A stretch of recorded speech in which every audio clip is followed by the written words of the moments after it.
कोणता, अशा पद्धतीचा प्रश्न आहे. आलं लक्षात? आता इकडल्या बाजूला दिलेले हे पूर्ण काय आहे, सामासिक शब्द आहे. काय आहे, सामासिक शब्द.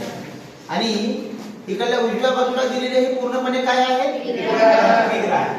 आता आपण लक्षात घ्यायचं की धन प्राप्त या शब्दामध्ये धनाला आहे, प्राप्त आहे धन जास्त, म्हणजे धनवान माणसासाठी असलेलं ते विग्रह. आणि याचा विग्रह हा तो काय आहे, बरोबर आहे.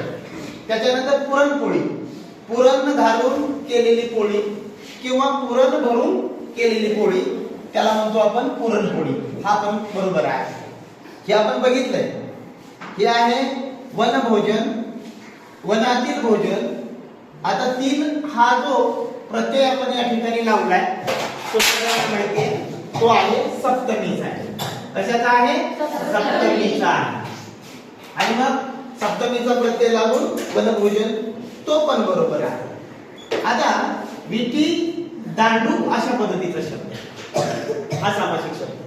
मग याच्यामध्ये काय आहे, विटी अथवा दांडू, विटी अथवा दांडू. आता या ठिकाणी अथवा असल्याच्या कारणाने या ठिकाणी काय आहे, विकल्प आहे.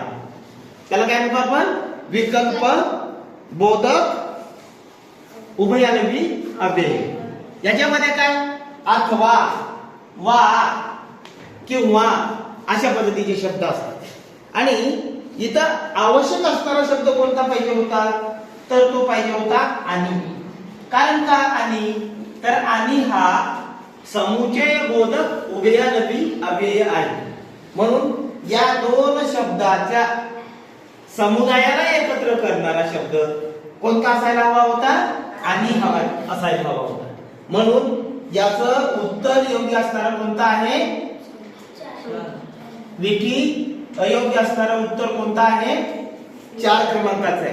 म्हणून पर्याय क्रमांक 4 याचं उत्तर योग्य असणार आहे. कारण का, तर प्रश्न विचारलाय अयोग्य विग्रह असणारी पर्याय कोणता, असणारा पर्याय कोणता, अशा पद्धतीने आपण लक्षात घेतलं पाहिजे.